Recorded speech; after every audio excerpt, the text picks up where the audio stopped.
My name's Toni Hunt, and I'm the Director of the Safer Organisations and Culture section in the National Office for Child Safety. My pronouns are she and her. I'm joined by some of my colleagues here. We've got Kat Twaddell, Gab Taniki, and Emma Forrest. And we've also got here today Julie Hourigan Ruse from Shine, who will be providing an overview of her organisation and leading the interactive session with me today. I think the problem is I just don't have control of the remote. So what I might do is just, did you see someone out there? Help is on the way. Great. I might just carry on and I'd like to start anyway by providing an acknowledgement of country and acknowledge the traditional custodians on the land on which we're meeting today, the Ngunnawal people, and pay my respects to their elders past and present. I'd also like to extend that respect to any Aboriginal or Torres Strait Islander people here today in attendance, and also to any extend that respect to the traditional custodians on all the lands on which we're meeting on today. I'd also like to mention that today we're going to be talking about child safety, child abuse, child sexual abuse. I wish to acknowledge any victims and survivors and their advocates who might be present here today as well.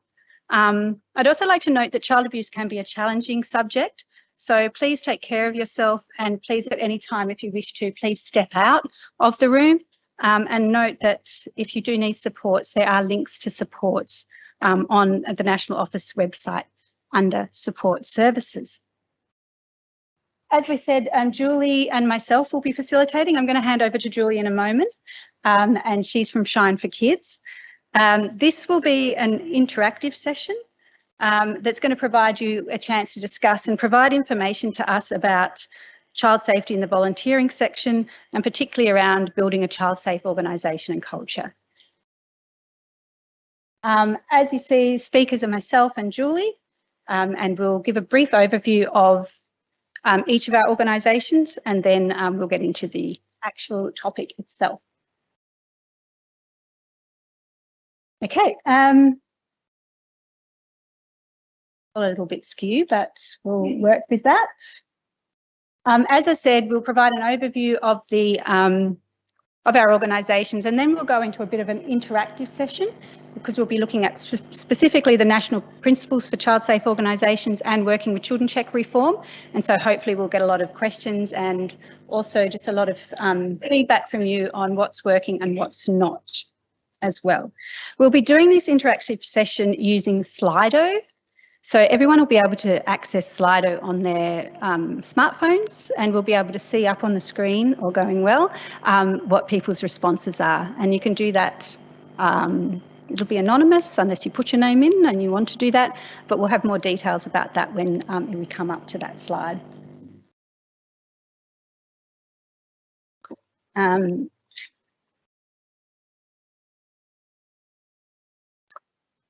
So thank you for attending, Julie. I'll go over to you in a moment, and Julie is going to be providing a lot of insight in regard to the national principles and working with children checks in regard to Shine as well, which will be really useful for us. Okay, so just a quick brief overview of the National Office. The establishment of the National Office for Child Safety was a key recommendation from the Royal Commission into Institutional Responses to Child Sexual Abuse. We were established in July 2018 to lead the development and implementation of national priorities, which were recommended by the Royal Commission. And our work is primarily, well, it is to enhance children's safety and prevent future harm with a focus on child sexual abuse. A vast majority of our work now sits under the National Strategy to Prevent and Respond to Child Sexual Abuse, which we call the National Strategy. The National Strategy was launched in October 2021, and it's a 10-year whole-of-nation policy, and it's a framework for preventing and responding to child sexual abuse in all settings. That includes online, in the family, and as well as organisations as well. It's the first of its kind in Australia.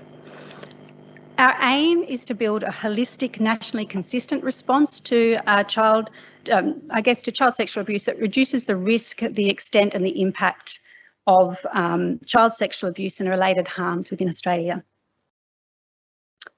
So before I provide an overview of the national principles and working with children checks, I'm going to hand over to Julie, and she's going to provide an overview of SHINE and the work that she does. So over to Julie. Thank you, Julie.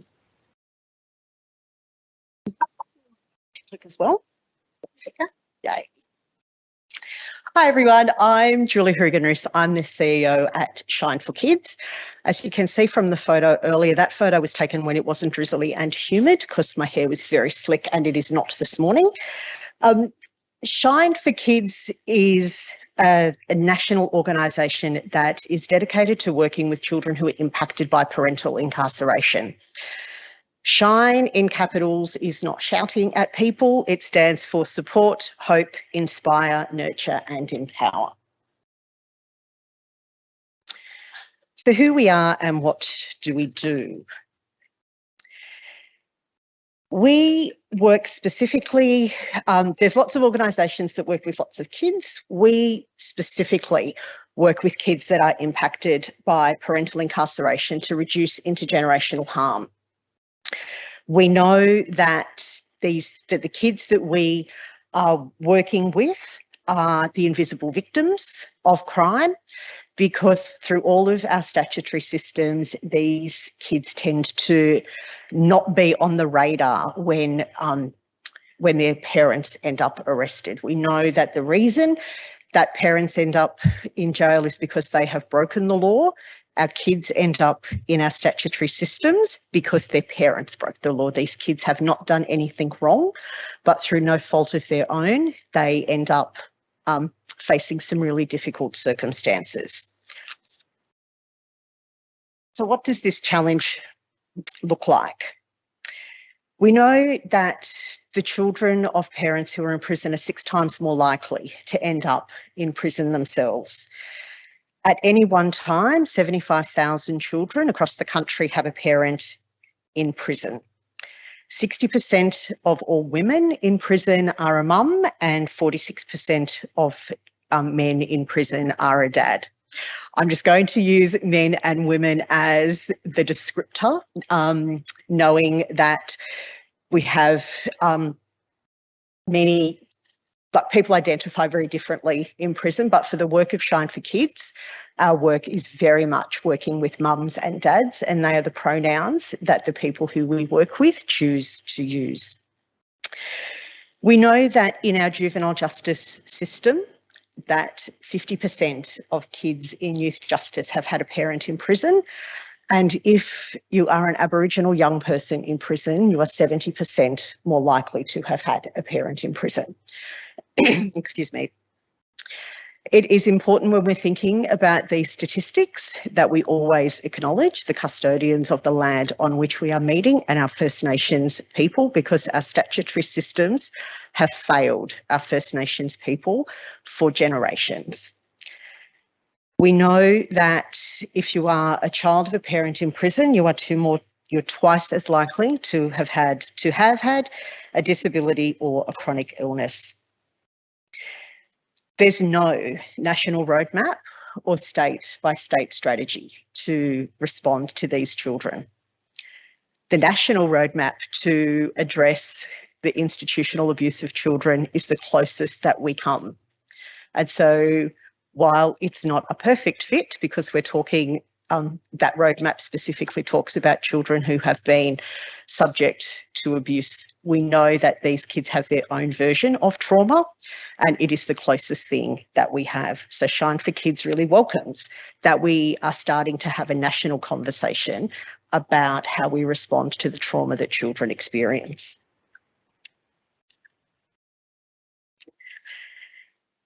So specifically for children who experience parental incarceration, they do have a unique problem in that they touch most of our statutory systems, and mostly in a bad way. Above all, these kids experience stigma and shame of having a parent in prison. We hear way too many horrific stories of children coming home from school to find that their house has been raided and their parent is not there. Their parent has been arrested, and mostly at no point during the time of arrest is the person being arrested, do you have the care of a child or do you have the care of anyone? It happens sometimes. It is not part of standard operating procedures nationally that it happens. So the first time that these kids realise that mum or dad have done something wrong is they come home to an empty house. For the primary carer of these children, actually explaining what that looks like is really, really difficult. We, again, hear many, many stories of kids being told that dad's gone to work down the mines, dad works away, mum works a shift job and can't be here, because we just don't give people the language to talk about how you explain to a child that their parent is in prison. We know that too often these kids end up in foster care, or if they are older kids, they end up in youth homelessness services. They suffer the emotional distress. They have very poor education outcomes because they end up disconnected from school. They often are set on a pathway of poverty and we know that for grandparents particularly, they take on increased caring responsibilities for these kids with no support. So the solution is to absolutely keep these kids connected. Where it is safe to do so, Shine for Kids works actively to keep kids connected to their parent who is in prison. And that looks really different for lots of kids. It can be supporting kids to attend prison, to visit their parent. It can be running playgroups in custody, particularly for children who are not at school, to keep that connection. We run post-released programs to support reintegration because we know, particularly for mums, that they will be going home and they will be seeking restoration of their kids. We run support programs and mentoring programs for kids in school because the one biggest indicator for kids who are impacted by parental incarceration is that if we can keep them connected to school, then we stand the biggest chance of breaking cycles of intergenerational offending and intergenerational harm. The saddest fact for a lot of these kids that we work with is that they have seen no other alternative. They don't know the options. And one of the biggest roles that volunteers play in our organisation is working with us as mentors to give these kids a stable adult in their life, a person who they can trust, who they know is going to turn up. And we work really strongly with particularly primary schools to ensure that our volunteer mentors can go on ground in school for at least an hour every week to turn up for those kids, to see what's going on for them, to talk to them about what's going on and to really work with their social and emotional well-being. We're not teachers, we're not about educational outcomes, but we know that if we can support kids through their emotional and their physical well-being, if we can make sure that they've got lunch, if we can make sure that they've got a uniform, if we can make sure that they've got the books that they need and the stuff that they need, and that their primary carers are supported to get these kids to school, that these kids stand a chance. Again, because of the stigma and shame, we know that a lot of these carers aren't reaching out to very well-established organisations in the not-for-profit sector across the country that work very much targeted in the education space. The shame and stigma of reaching out because you have a parent in prison stops these families from reaching out. And we provide whole of family support. We often work, we work inside and outside. We work behind the gate and in front of the gate, because we know that connection is key.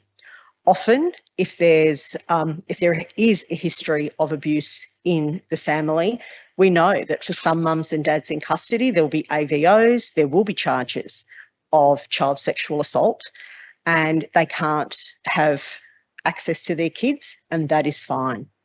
But sometimes what we have is a partner, an ex-partner who is outside, who wants nothing to do with the person who's inside, but they're very happy that their kids maintain that connection. Because sometimes the relationship just went south. It isn't a result of anything that has happened within the family. So being able to provide that conduit so that we can support the child to be brought into a Shine for Kids space so that we can then facilitate either online visits with a parent in prison or a face-to-face visit wherever it's safe to do so, it can really help to keep that connection.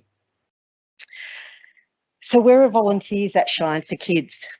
They're kind of everywhere in everything that we do.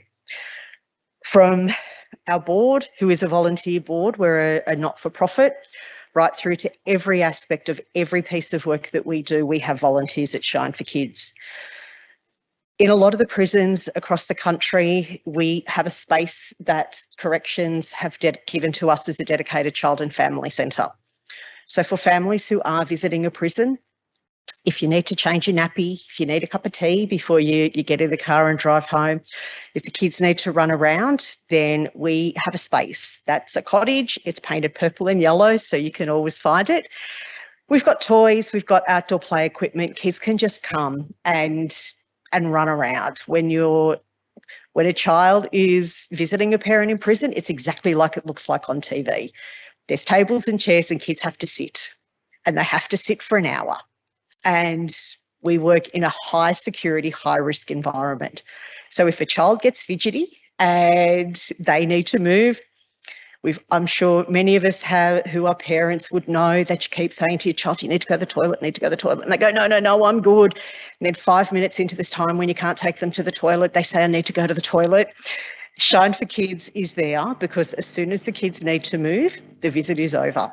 So we work with the families to be able to take those kids to a place where they can go to the toilet and then have a space where visits aren't completely are terminated because of that movement throughout the centre. We have student placements. We have a great relationship with Charles Sturt Uni and Southern Cross Uni, who give us master's students who come to work with us and to do their placement. We have Belonging to Family, which is our First Nations program that was designed and developed in collaboration with elders in Kempsey on the mid-north coast of New South Wales, that delivers cultural parenting programs both inside and outside of Mid-North Coast Correctional Centre, because we know that culture is really key. And particularly when families are going to be reintegrated, having a really strong connection to culture, particularly for those kids, is really important. I mentioned our mentoring programs in primary schools. We do a lot of fundraising, as do all not-for-profits in this space. We are always looking for corporate partners who can help us. When I came to Shine for Kids, I've been there just over a year. I never thought I would talk about chocolate as much as I do, but we do a chocolate drive every year that is designed to give mums and dads who are in prison the opportunity to buy chocolate, because it is an absolute treat. There is very little access to chocolate when you are inside. And so we have permission from corrections, predominantly in New South Wales, to work with these mums and dads to get them chocolate. They can then, when their kids are visiting, share the chocolate with their kids. It is something that is a treat, and particularly when people inside are working, they have jobs, they are able to earn a small income that we are not charging market rates at all. It's a really small cost that they pay for the chocolates, but it creates a real sense of accountability that when you work, you earn money, you then get to buy treats. It has a really positive effect. We hear really great feedback from correction staff that it is a great motivator for mums and dads inside to want to work. because they can see the payoff, and it is this real cycle of understanding that when you're going back outside, you get nothing for nothing. You need to work, you need to have skills. And so being able to use the kids as a motivator to participate in non-mandatory programs within the corrections centre is hugely valuable. We have corporate volunteering. We have great partners who donate space to us. As you can possibly imagine, when we are based in a prison, it is not the greatest space to develop and to deliver community-based programs. People aren't too keen to drive onto a prison site to sit in a space. So we have great corporate partners and who offer us space. And supported transport is really key because we have kids who are travelling very long distances. And so it is if we didn't have great volunteers who would work with our staff to transport kids to and from our programs, then these kids would be really very isolated. Off the back of the inquiry, supported transport has been the single biggest thing that has caused us an issue, because we used to have one of our staff or one volunteer in a car driving to pick up a child, and that we just can't do that anymore. So we now need to put two people or one of our staff and a carer in the car at all times. And when the recommendations from the Royal Commission first were handed down, the advice that we got was that we needed to put CCTV in our cars, excuse me. As you can imagine, putting CCTV in our cars caused us a whole lot of anxiety and posed a whole lot of other questions about how we were going to explain to families who are often fearful of all of these statutory systems that we've now got cameras in cars, what the heck we were going to do with all of that footage to store it safely. And so we didn't go down that road. And off the back of all of the cyber attacks last year, I'm really glad that we didn't, because I cannot imagine how we could guarantee that we are storing any of that footage safely. And as someone who has worked in child protection for most of my life before coming to Shine for Kids, the thought of creating online footage that could be used for nefarious purposes just makes me feel sick and keeps me awake at night. So supported transport, while it is one of our key offerings that we have delivered in our 40-year history at Shine for Kids, it is the thing that has become the most difficult. Post-COVID, putting people in confined spaces, but post-Royal Commission, in terms of being able to ensure that we can put children first, that we can keep children safe, and that it is not about the parents, that it is always about the kids. And it is the one moment where we very deliberately flipped our conversation from keeping kids connected to parents to keeping kids safe. It was our light bulb moment within Shine for Kids, where we took a look at our name and we're not Shine for Parents, we're Shine for Kids. And we had to have some really, really difficult and honest conversations internally about what we could and couldn't do. Because if we were going to live the child safe standards, if we were going to stand up publicly and say we are a child safe organisation, we needed to make sure that kids were front and centre in everything that we did. And that when we looked at the programs and the work that we delivered, that children were always the first conversation that we had. It wasn't about our staff. It wasn't about our volunteers. It wasn't about our parents, even though all of those matter and we needed to keep all of them safe. We needed to make sure that all of us were rowing in the same direction so that we were keeping our children safe. The volunteer numbers are just at the bottom because I'm sure it tells the story of many of you in the room. We could see, like, through 2018 and then through 2019, we had huge numbers of volunteers supporting our organisation. COVID hit in 2020. We kind of had volunteers who stuck around with us because they were committed to the values of the organisation. By 2021, they realised that they couldn't actually do anything because we were in a really difficult position in terms of the work that we do. So we lost most of our volunteers. And now we're very much in a rebuilding phase about encouraging our volunteers to come back. Some of our very long-standing volunteers have moved on to other things that were just easier to participate in, and I can talk a bit more about that when we get into the really interactive parts of the session. I guess just before we head into the next bit, there is nothing that happens at Shine for Kids without our volunteers. As I said, they are in every element of all of the work that we do. We are a stronger and a better organisation for the expertise that our volunteers bring in and for the perspective that they bring in. We are certainly challenged by the students who come in and challenge all of our evidence base and why we do what we do. We love having the conversations that bring in a fresh perspective. It's very easy to get very stuck in doing what it is that you do, and having volunteers who are a part of our conversations and who bring their own lived experience and their unique perspective to the table in all of the conversations that we do makes our organisation better. Thanks, Toni.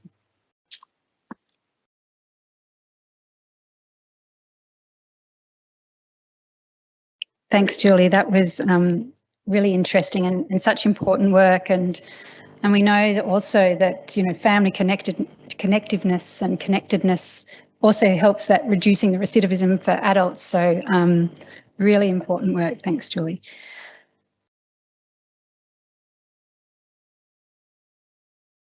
Okay, so we're going to talk today about the national principles for child safe organisations as well, to help. The aim of the national principles is to sort of encourage cultural change in organisations, and part of the work that we do is helping organisations to understand the importance of the cultural change and also improve capacity of organisations to make that cultural change. Central to that work is the promotion and implementation of the national principles for child safe organisations. What these are, they're 10 high-level principles that set out a national approach to creating organisational culture and practices that promote the safety and well-being of children. Each state and territory is responsible for implementing the national principles in their own way and within their own jurisdictions. And the National Office works really closely with those states and territories to implement the national principles and to move towards a national approach to child safety in organisations as well. So most jurisdictions have introduced to or are moving towards processes based on the national principles. So, for example, last year New South Wales legislated child safe standards based on the principles, and Victoria also revised their standards to align with those national principles as well. But we know that systemic change like this does take time, and we are working very closely with all governments, and we'll continue to work really closely with all governments over the next few years to try and implement that systemic change as well. But the non-government sector is a critical part of this work, and a key part of the National Office's role is also to work really closely with non-government organisations to understand the challenges that organisations are facing in building those child safe cultures, but also to sort of understand what the opportunities are and how governments can help as well. So one way we do this is by creating resources for organisations to help organisations easily access best practice in this area and provide various guidance materials on aspects of improving child safe cultures as well. So today we're really keen to hear from you your feedback on creating child safe cultures, where your challenges are, and also learn more about, I guess, the challenges, the opportunities for volunteers engaging with children and young people as well. So we're going to have an interactive session. As you'll see, we are going to be doing this through Slido, but we can also talk as a group as well. But this will allow people online as well as people within the group to discuss their concerns and the like. So the way you can access Slido is just going into your smartphone or into your laptop and going into Slido. And then once you're in there, you just need to put in the password, which is Knox 2023. At the top of the page, you should see a blue joining as a participant message when you're in there. Once you're in the event space, you should be able to type your answers to the questions. And those questions, those answers will come up on the screen. You can be anonymous. You don't have to put your name in there. And what you can also do is like other people's responses. So if you do see a response that you think resonates with you and you agree with, then I do encourage you to like it, because that will help us understand predominantly where the concerns are, and then we can look at that and try and tailor our resources that we develop, or I guess also let you know if there are resources that are already available that could perhaps support you with that.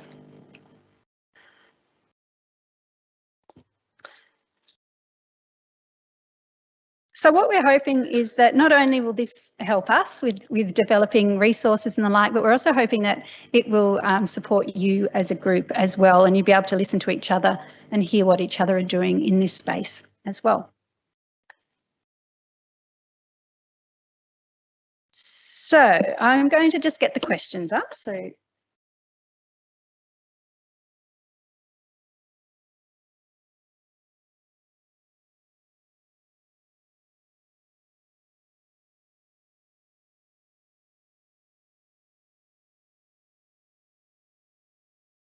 it worked. So the first question that we're asking is, how do you help volunteers understand child safety expectations? Are there additional resources or other actions that would help you in particular in regard to this? What I'm going to do is I'm going to hand over to Julie, and she's going to give a bit of a overview of how the pain points or the opportunities or the challenges in Shine, and that will help get the ball rolling. And we'll also have some microphones if people want to put their hand up and discuss their concerns or their issues. Otherwise, you can also just plug away into your Slido. So I'll hand over to Julie. Julie gets to talk because she's 100 years old, couldn't use Slido if her life depended on it. So from a Shine for Kids perspective, the first thing that we did in getting our volunteers to understand the child safety expectations was to make sure that all of the training and the onboarding that they did was exactly the same as what happened across our workforce. We needed to take a very deliberate step that volunteers are a part of our workforce, that we don't have our workforce over here and our volunteers over there, and that they're different. We make sure that the child safety expectations are in all of our language, that it's not an optional extra, it's not an add-on, it's not something that you do after you've done any other onboarding and induction that you do to the organisation. So we spent a lot of time reviewing and rewriting all of our policies and processes in onboarding, and reducing, and overall in including a child safe focus and including the national principles in our work. We ended up reducing a whole lot of administrative burden because we just hardwired it into everything that we do. And a key part of helping our volunteers to understand that is we require all of our volunteers, as well as our staff, our entire workforce, to do the Australian Human Rights Commission Child Safe Organisations training. Again, from an administrative perspective, because we're a national organisation, we were using predominantly the Office of the Children's Guardian, or the equivalent in the different states and territories, their training, but it meant that across the organisation, we had different staff in different jurisdictions doing different training, and sometimes that training could take up to 15 hours of online modules. It was incredibly resource and labour intensive to actually get people through that training. So we have streamlined it. We now have a single set of training across the organisation that people can access. And because it is across the whole workforce, we can have some conversations of common language between our staff, our paid staff and our volunteers. They're all talking the same language because they've all got access to exactly the same training. I'm going to turn around to see what's behind me.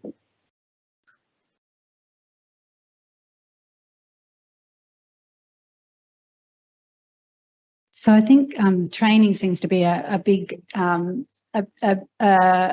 avenue for helping volunteers understand child safety expectations. And I just see here that we've also got highlighting child safety at all times, especially during Child Protection Week. More training is on here as well, and also discussing it from the moment of recruitment, especially during Child Protection Week.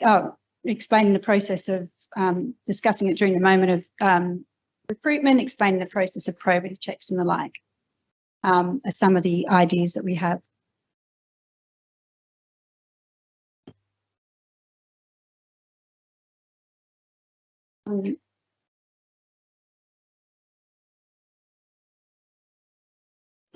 Seeing that people have also talked about translating regulatory requirements into possible real life scenarios that people can relate to. I think that's a really great idea as well that we can do as well. So there's a lot of training. Is there anyone in the room that wants to talk about anything, that other ways that they help their volunteers understand child safety expectations?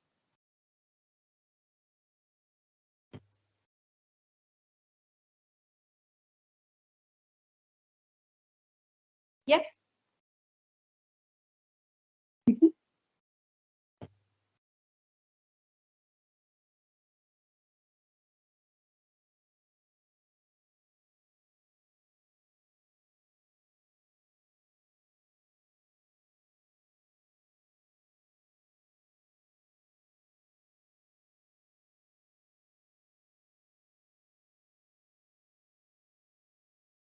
Yeah, good question. And I think it's really important that there is, when people do training, that there is a evaluation of the training as well.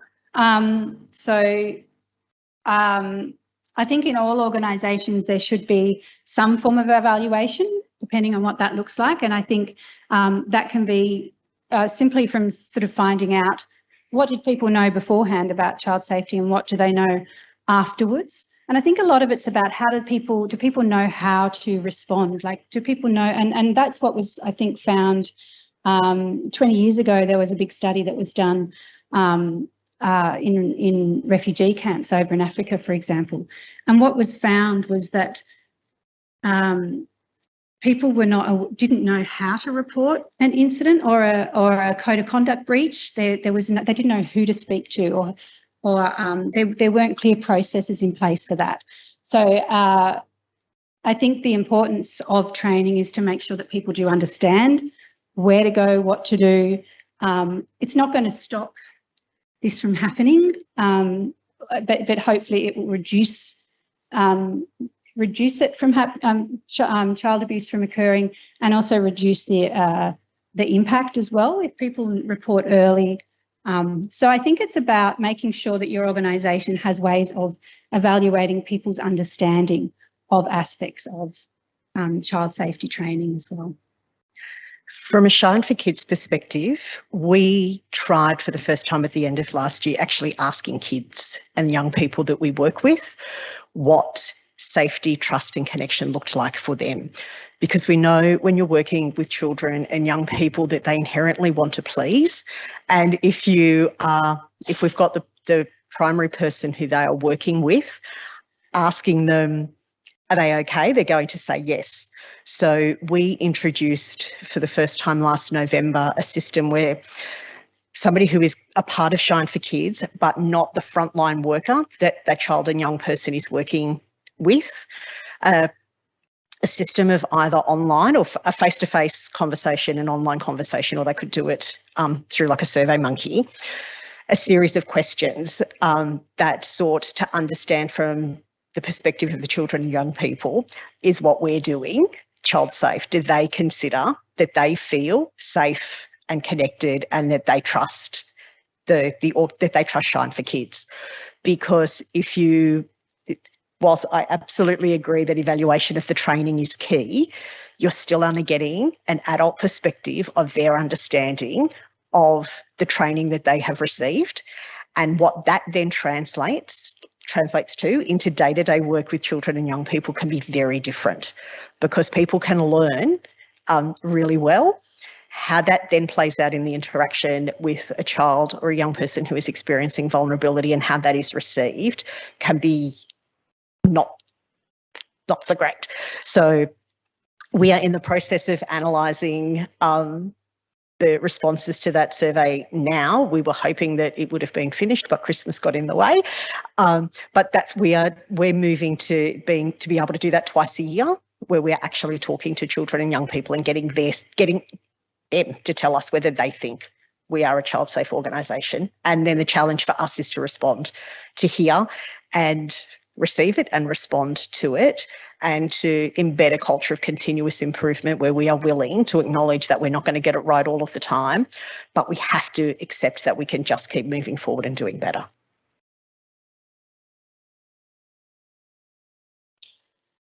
Thanks, Julie. So we're not able to see all of the Slido results up on this screen, but Emma can see them on her screen.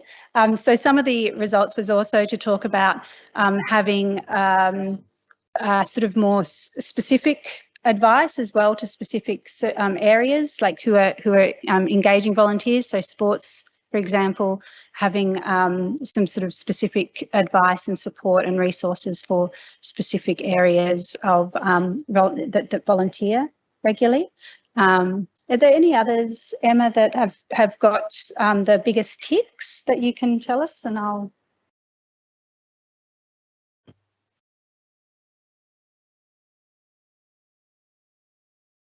Yeah, so it's mainly around training that have the biggest upvotes, and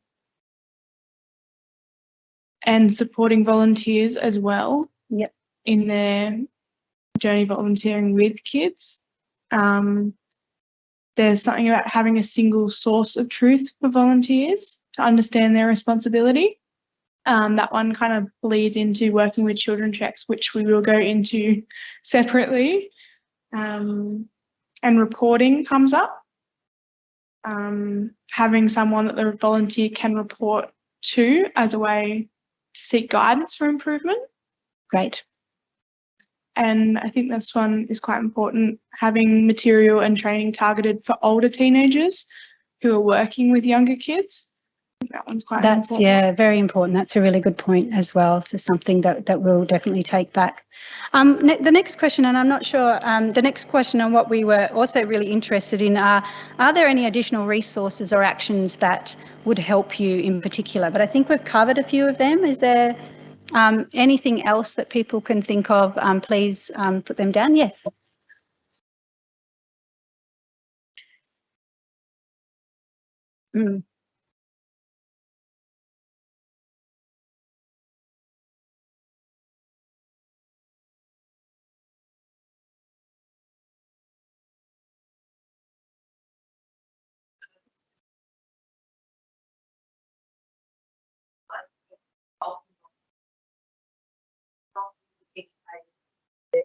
Should be aware of, so sometimes they come in different. Yep. But that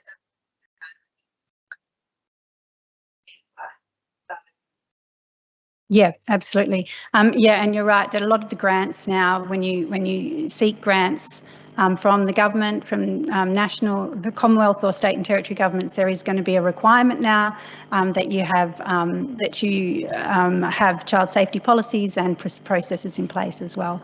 But yeah, I think a lot of promotion as well and education about these sort of the requirements under the national principles is very important as well. Yes.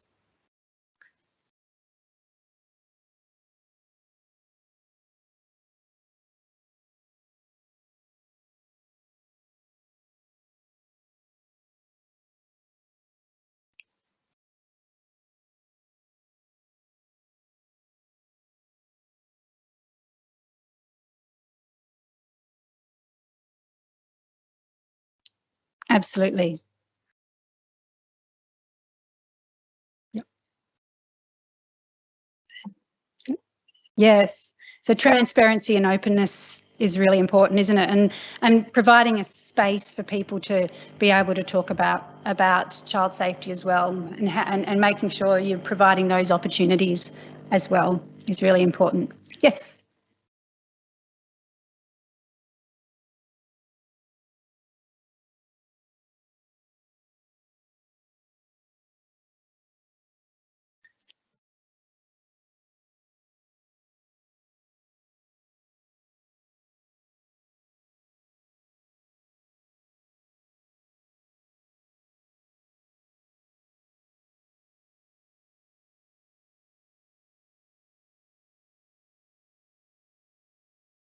Yep.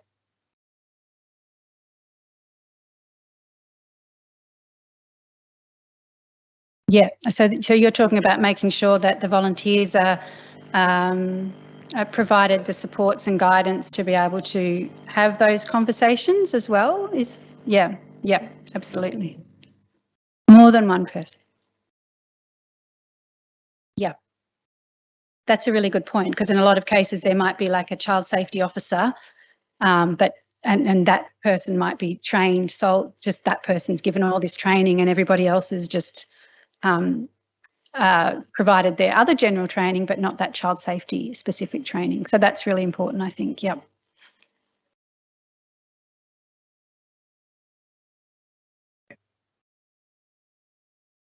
Mm.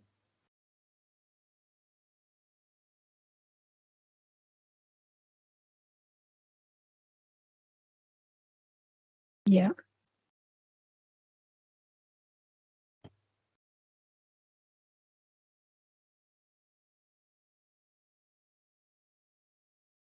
Yeah, I think, and that's so how to I'm going to write that down from thank you both of you, well, all of you, but how to have those conversations, I think is really important, and perhaps not. I'm not sure if there's a lot of information out there at the moment about that. So certainly something that we will take back and discuss as well. One of the things that Shine for Kids notices is that it's not just across jurisdiction, it's across and within agencies within jurisdictions. So for an organisation like ours that works with the Department of Education, the Departments of Corrective Services, with police, with child protection agencies, even how within those individual agencies interpret and then live the child safe principles is really key. And if everybody takes their own slightly nuanced version of them, it can become really, really complicated for any of our workforce that are working in all of those agencies to support children and young people. So transparency is absolutely key, but it's also transparency within each of the agencies, within each of the jurisdictions. And so having that national umbrella is really vitally important. And then people sticking to the language of it is really important, because as soon as everybody starts to take their own interpretation of it and play it out differently, it causes a lot of confusion for everybody. Absolutely. That's trying to support children and young people. Yeah, and just on that, before we move on to working with children checks, is that we are part of a Child Safe Organisations working group where we work with jurisdictions, states and territories, and ourselves. We chair it with another jurisdiction, and the aim is harmonisation. The aim is to try and ensure that all states and territories are getting that harmonising as much as possible those national principles. And we have a similar one for working with children checks, which we might go to now. So thank you everybody for your Slido comments. You can still add stuff in if you like. Apologies, that's not all coming up onto the screen. It's just some glitches that we have with the system, but hopefully on your devices you can see everything. So I'm just going to quickly talk about working with children checks. Oh, I have to go over to the system.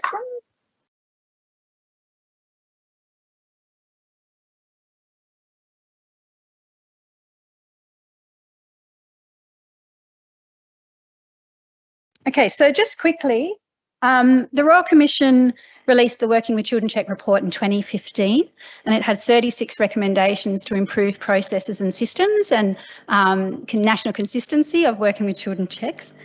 The aim was national consistency, with the long-term aim was a national check. So that was under the recommendations. Then in 2019, we had the national standards were announced, and the national standards provide a nationally consistent minimum benchmarks for how working with children checks and working with children check screenings and governments should be conducted within each jurisdiction. Currently, each jurisdiction independently governs their working with children check schemes, and the features vary across jurisdictions as well. And each state and territory is responsible for assessing and if needed, changing their legislation to comply with those national standards. Now, not all jurisdictions have currently implemented those national standards, and people are also able to exceed the national standards. So having complete national consistency is going to be impossible because some will be better. But what we're hoping will happen was everyone will eventually be at a baseline standard that will allow each state and territory will be then perhaps happy to mutually recognise each state's and territory's standards. That's the ultimate aim. We're working very closely. Again, we've got an information sharing working group where we're working closely with states and territories to ensure national consistency. We're looking at some short to medium term projects to support that with the and also developing with them a long term reform option. The idea is obviously to reduce the regulatory burden on individuals, on organisations and on business as well. So what we want to do today is, again, we don't have a lot of time. So for 5 minutes, we'd like to sort of go again onto Slido and ask another question about working with children checks. And this is like basically, again, what are the difficulties that you're facing? And so maybe we'll just ask the one question, if you can give us answers to what difficulties are you facing, and do you have any possible solutions to these? What would you like to see as a solution to this? So I'm going to go over to Slido now. I'll let Julie also sort of talk about what her views in regard to Shine, and if people can start plugging in some answers, that'd be wonderful, and then we'll come to you for some ideas. Thanks, Julie. So at Shine for Kids, working with children checks is actually quite a seamless process across all of our jurisdictions. The biggest pain point for us is all of the added extras that some of the agencies that we work with want in addition to a working with children check. So acknowledging that the work that we do is often in a prison setting, which is high risk, high security. For the volunteers who want to come and work for Shine for Kids, and particularly supporting kids to stay connected to the parent who is in prison, there is a really intensive additional process that our volunteers need to go through to get corrections clearance. That can take anywhere up to 12 weeks to come through. And when volunteers are keen to come on board, we can lose interest of our volunteers really, really quickly, because it can be often easier to just go and do something else than support the work of Shine for Kids. So what we have found is really critical is that transparency and accountability. If you want to come and work at Shine for Kids and you want to come and volunteer at Shine for Kids, we have to be completely transparent up front that it's going to take you a long time to get through the door, because that's just the nature of our work. But what it has also inspired us to do is to think outside of the box about what are all of the other things that volunteers can participate in within our organisation. And so, for instance, when we talk about our child and family centres that are on a correction site, they are not, so mums and dads who are inside are not allowed into that space. So we can definitely have volunteers who come in who can help parents make a cup of tea and who can play with kids and support kids either before or after a visit with mum or dad inside, but they can't go behind the gate at a corrections centre. So it's really being open to all of the possibilities within your organisation where volunteers can support, can bring their expertise and be working in many, many ways that all benefit and contribute to outcomes for kids, because that's what we're all about, is making things better for kids, but not necessarily volunteering in a way that is face-to-face with a child.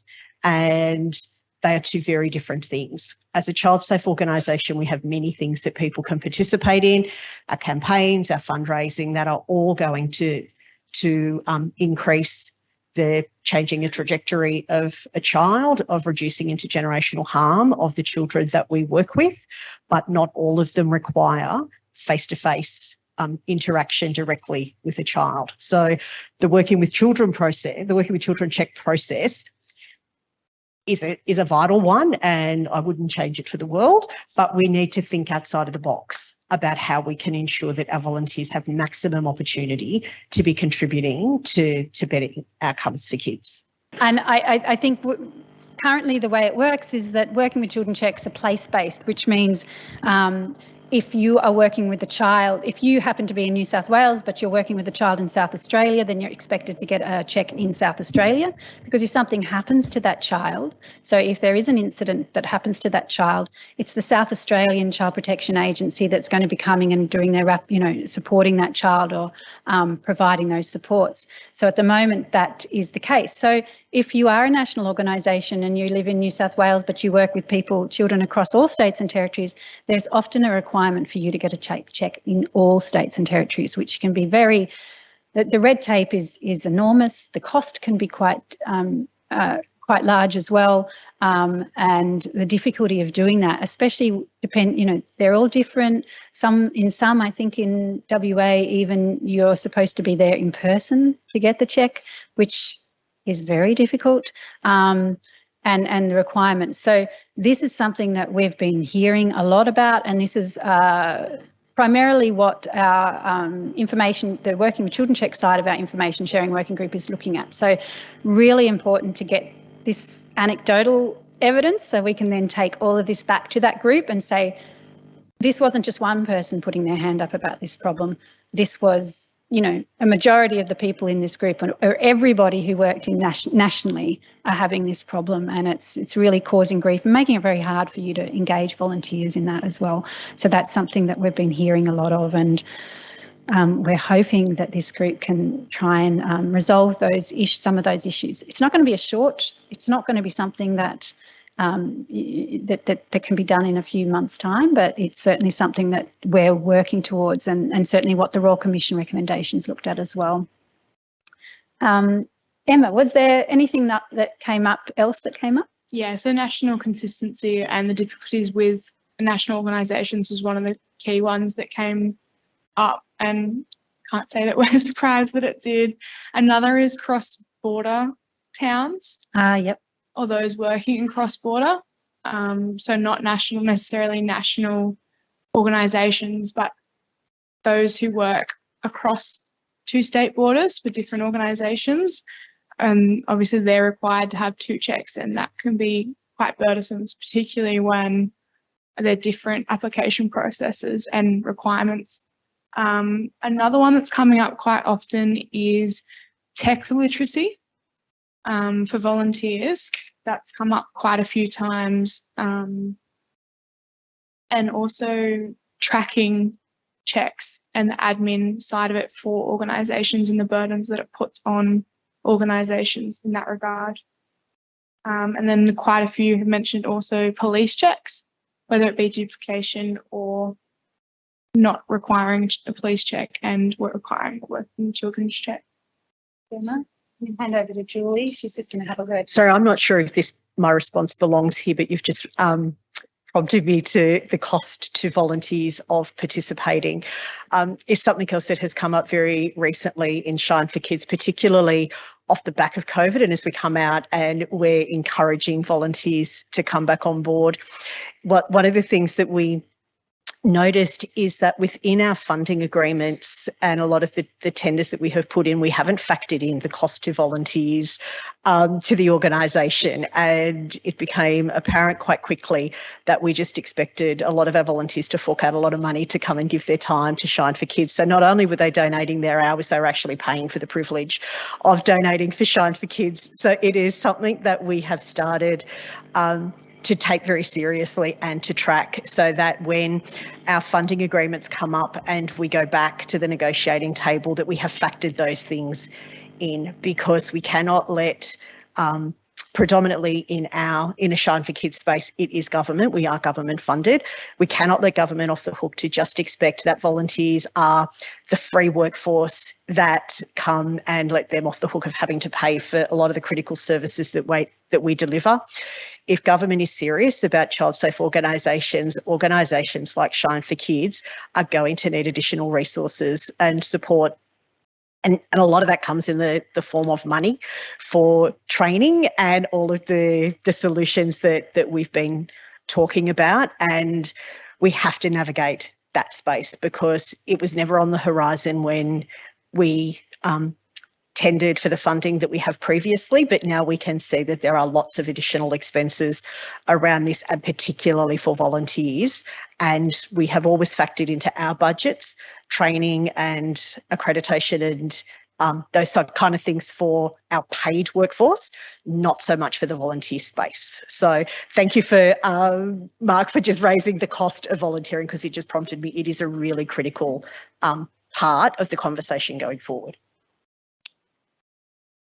Yeah, that's a really good point. And there are some people that don't have those birth certificates as well. If you're talking about refugees or some of our First Nations Australians as well. So that is something that's come up and something that's very high on our agenda in that working group. We're nearly out of time. I just was aware there was one person who had a question. Did you? Yeah. It's more of a comment in relation to the screening unit. So I'm the State Manager for South Australia Police Volunteer Unit, and what I find is that I might upload an application for someone, and then I have to go back in to monitor that they're actually doing what they need to do, rather than getting it to the in progress part and then they stop. But if they've already got a working with children clearance or check, I don't know about that. And so what the screening unit do is they delete my application. Oh, okay. Because there's already one in existence. But I don't get informed that it's been deleted. So the next time I go back in to have a look, it's not there. Okay. So then I have to go through the process of emailing the screening unit to say, what on earth happened to application number such and such? And you don't have time for that, do you? Well, we just have so many. That's right. Okay. If you want to send us an email specifically about that, and I can take that back to our South Australian people as well. Probably time. There's two more questions. We've probably got just very quick, and then we'll have to finish up. Hi, Gareth Hogan from Special Olympics Australia. As an organisation that works in the sporting sector for people with intellectual disability, we've got around 1,300 national volunteers every year looking after 300 programs. So the two issues we're currently having is, working with children, is this an area we want to just kind of scrimp through on and make sure we're meeting the baseline, or is it an area we really want to excel at? The more we want to excel at, the more complicated it gets. The two issues we're having, I'd love to get any ideas from anyone, is we put all our focus into volunteers, but we've got minors in the program that have their own issues around children's safety and, obviously sex convictions and things like that. How do we start doing checks to make sure that our athletes are safe from other athletes, from other people in the program, from parents that are arriving on site, carers that are arriving on site that we have no idea, we have no way to obviously monitor that. There's a whole issue, and the reason why I'm saying this is we've had 4 or 5 incidents that have come out, not incidents, but flagged reports that we've had now to investigate. No way to look into that. And coming back to the point that the lady just made now, getting notifications from people with working with children checks that aren't registered to our organisation. So we say, get your working with children check, they come to us and go, I've already got one. They're not flagged to our system, or if they do, we have no idea where they're flagged to. So we've got to go through individually checking 1,300 checks across the country. WA have their system, we can't get into it. SA have their system, we can't get into it. If anyone's got any ideas how to fix that, please come find me, because I'd love to get your feedback. Thank you. Thank you. Yeah, that's a really good point. And I've got, I guess my quick one point that I'd like to make is that working with children checks is just one aspect of child safety and risk management in that area. It doesn't work for children, children who are exhibiting harmful sexual behaviours or a child-on-child abuse, because you can't get those checks in many places for that. So you need to make sure that, yeah, you're making all your other child safety management processes robust. I've got one more. I don't think we're going to, yes, just quickly. Yeah, hi, my name's Jules from PCYC Queensland. We're actually building our youth volunteering up, and there are no real checks for anyone under 18. So No. above 18-year-olds are great, but our under 18-year-olds, what do we do there? You know, we've got policies in place, but it doesn't check some of those things that we need to look at. That's right. And I think referee checks is a really big thing. I don't know if that's the way, like verbal referee checks rather than written, so that you can really get an idea about that person and their background. We're going to have to finish up. Is there a quick question? Let everybody know that later on this year there will be a validation system coming out. We tested it last year or the year before with Braveheart and Hetty Johnson, and it is now going through validation by the UK thing that's called VAST, and that will be coming out later on this year to Australia, which will do a lot of security checking and things like that. Thank you for that. Yeah, there are a few private companies that are offering some support for that. So yes, absolutely. Okay, we better finish up now. Look, I just want to thank everyone for your input in person, but also on Slido. You've really given us a lot to think about, and we'll take that back to our office and back to our working group. So thank you so much. We really aim to consult broadly. So if you are wanting to be part of a consultation, we have a consultation mailing list. So please join if you want to. You can find that on our website. And finally, I'd just like to really thank Julie for her support and insights during this session. It's been wonderful to work with you, and really wonderful to hear about the work that Shine does